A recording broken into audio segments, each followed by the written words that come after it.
Welcome to Accessibility with Jabaar. My name is Jabaar Muhammad. You are watching Accessibility with Jabaar. The show is about people that have misconceptions about disability and thinking that they're not able to do different things. So we engage and conversate with different people to show the benefits of inclusivity. Within South Africa and in the world, there's many people with disability that needs access to different aids such as technology and aids devices. Today we have a special guest and a special app that will be introduced for disabled people that has autism, Down syndrome, and also subtitles for the deaf. But before we start, let's watch the segment. Since 2009, iSchool Africa has been changing the face of education in rural and township schools by introducing the use of the world's best technology and classroom practices. Together with our partners, we have brought the iSchool Africa iPad learning program to over 200 schools. 10 years of ensuring our teachers and learners have access to the digital skills required to succeed in today's world. iSchool Africa brings to each of our schools a mobile lab of iPads, curriculum-aligned applications, teacher training and mentorship.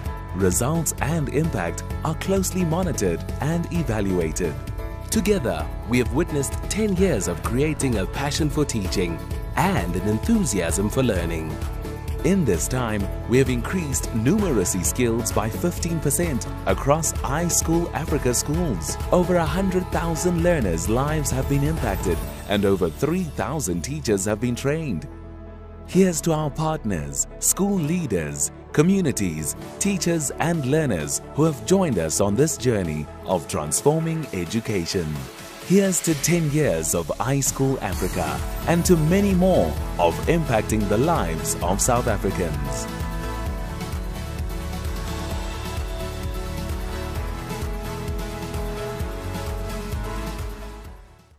Wow, that insert was very beautiful. It's amazing to see what they are doing. I've never seen that kind of app in South Africa before. So today for our special show and our special guest, we've got Chelsea Williamson joining us.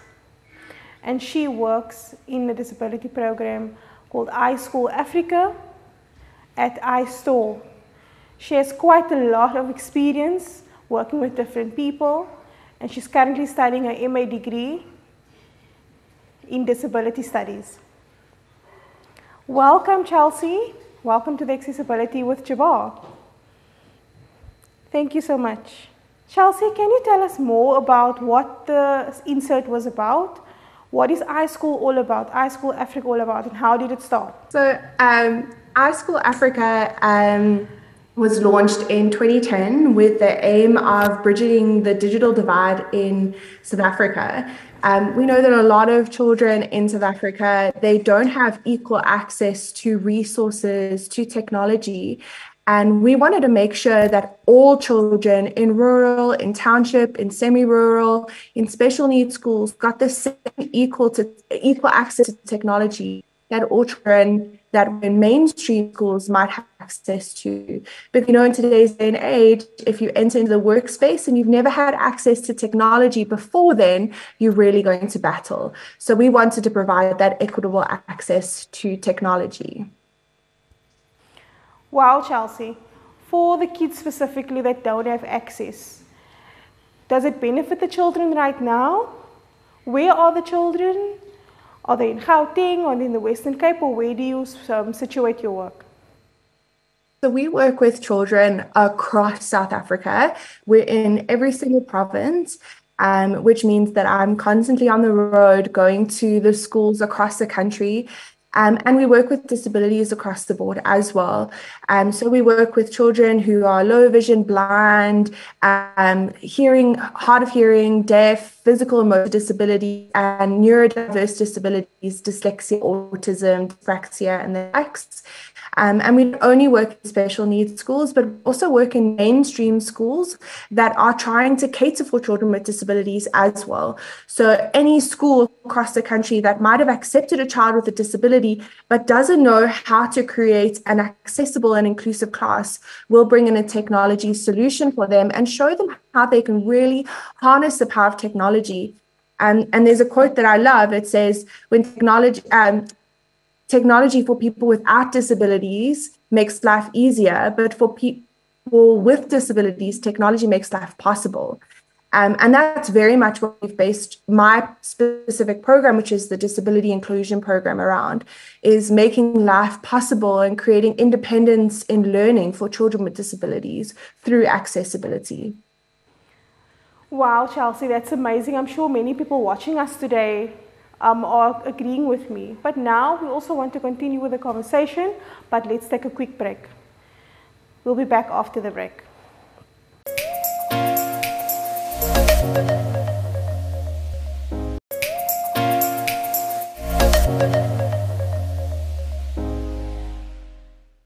We are back from our quick ad break and we're continuing our discussion with Chelsea, and she is from iSchool Africa and iStore specifically. She's discussing with us a disability program that she's involved in regarding devices, and we're really interested to know more about what she does. Welcome back, Chelsea.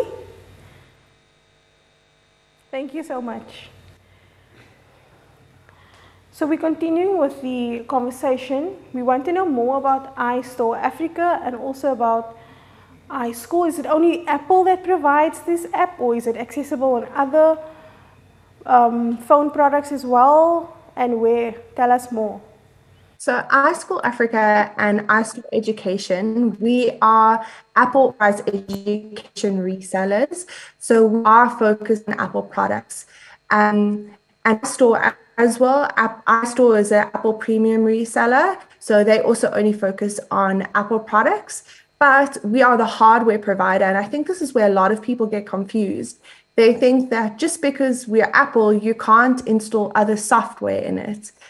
When you buy an Apple product, if you prefer a different software to use, you can use it. You can install it very easily on your MacBook, or your iPad, or whatever product you're using. So it's compatible with different softwares, but we provide the hardware, which is the Apple products.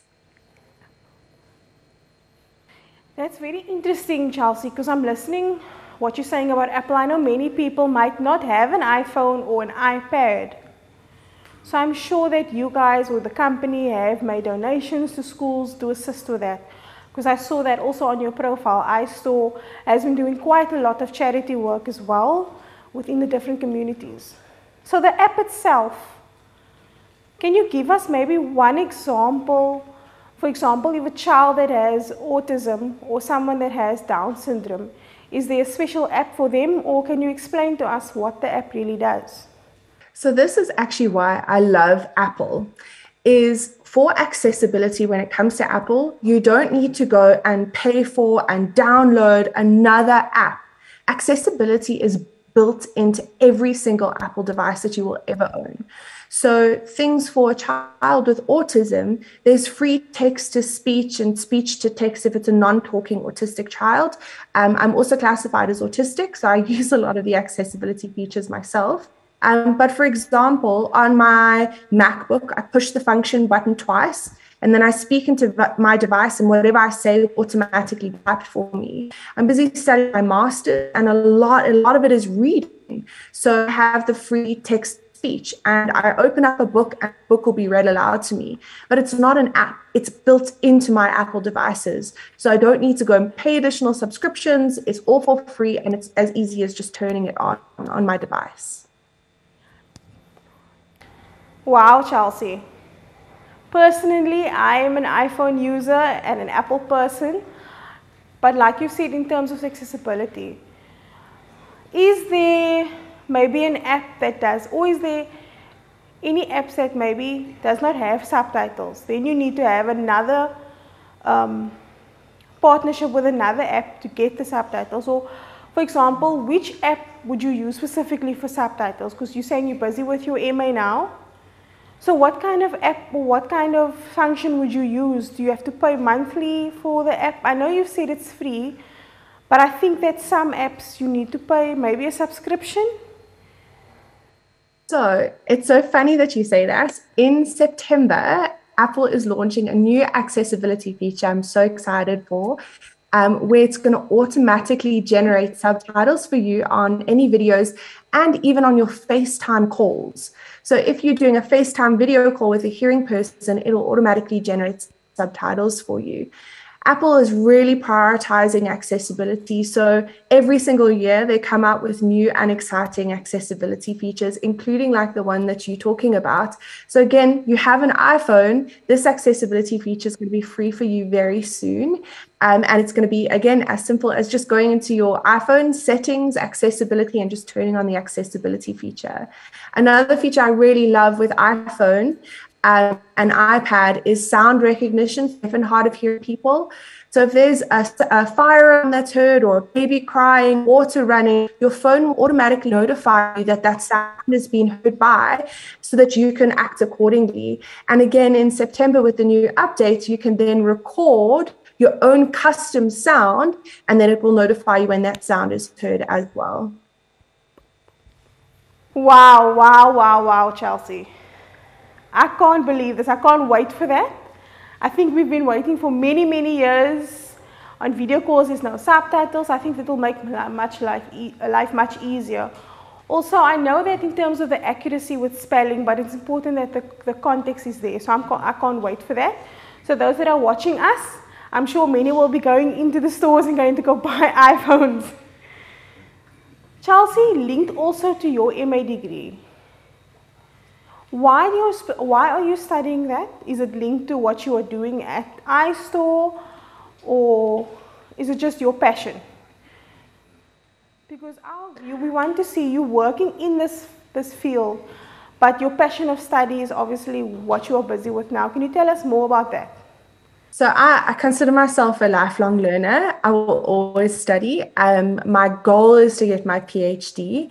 I'm studying my LLM in disability rights for Africa. I'm very passionate about human rights as a whole. And I love that I got to take a very specific focus on disability rights as a part of human rights. And my research has been around using accessibility to create the successful employment of people with disabilities. And so I just aim to continue to study and aim to continue to make a difference in this field. That's perfect. I'm happy to hear that, Chelsea. It's a positive view as well. Lastly, do you have any message that you want to share with our viewers before we move on? Explore accessibility. Every phone that you own has free built-in accessibility, but not a lot of people are aware of it. Mainstream technology has the power of accessibility. So I encourage you, go and explore your devices and go and see the accessibility that it offers you. It might surprise you and it might help you in your day-to-day life, even if you don't have a disability. Thank you so much, Chelsea, for joining us today on Accessibility with Jabaar. I know many people watching here have learned a lot and will be in touch with you after the show. So ladies and gents, you are watching, and our information will be broadcast at the end of the show. Thank you for joining us again. We'll have a quick ad break and we'll be back after this.